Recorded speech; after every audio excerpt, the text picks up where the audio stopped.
Good morning. It's Thursday, and today we read Luke 7:18 through 23. The disciples of John reported all these things to him, and John, calling two of his disciples to him, sent them to the Lord, saying, "Are you the one who is to come, or shall we look for another?" And when the men had come to him, they said, "John the Baptist has sent us to you, saying, 'Are you the one who is to come, or shall we look for another?'" In that hour he healed many people of diseases and plagues and evil spirits, and on many who were blind he bestowed sight. And he answered them, "Go and tell John what you have seen and heard. The blind receive their sight, the lame walk, lepers are cleansed, and the deaf hear. The dead are raised up, the poor have good news preached to them. And blessed is the one who is not offended by me." So John the Baptist even is a little skeptical. Is this Jesus? Is he the one we're waiting for, or somebody else? What's the deal with Jesus? And sends his disciples, and they ask Jesus, what's going on? And he says, "Well, tell John what you see," and enlists all these good things that he's doing. The deaf hear, and the blind see, and the dead are raised, and the poor get good news. All these things are good things, and this is what Jesus is doing. His coming, his kingdom brings life and health and hope to all these people. It seems to me that that's what the church should be doing, is bringing life and health and hope to people.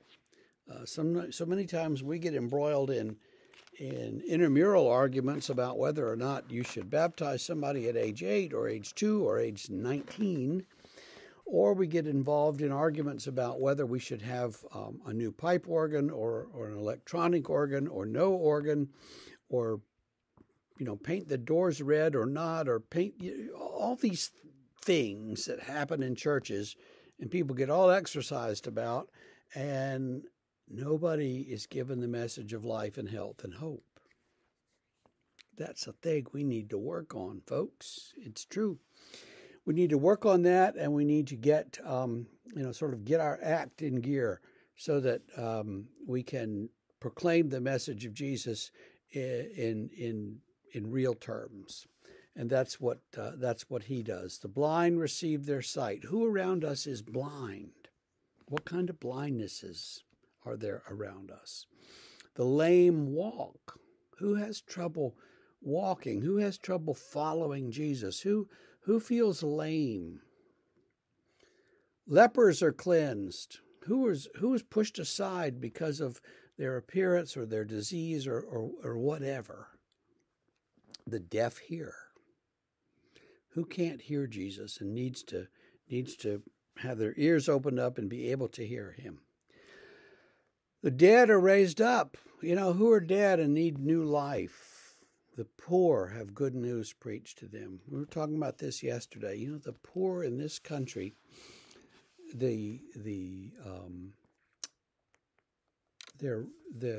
people's response to medical care, if they're poor or in certain subgroups, is much, much worse than it is for me and you.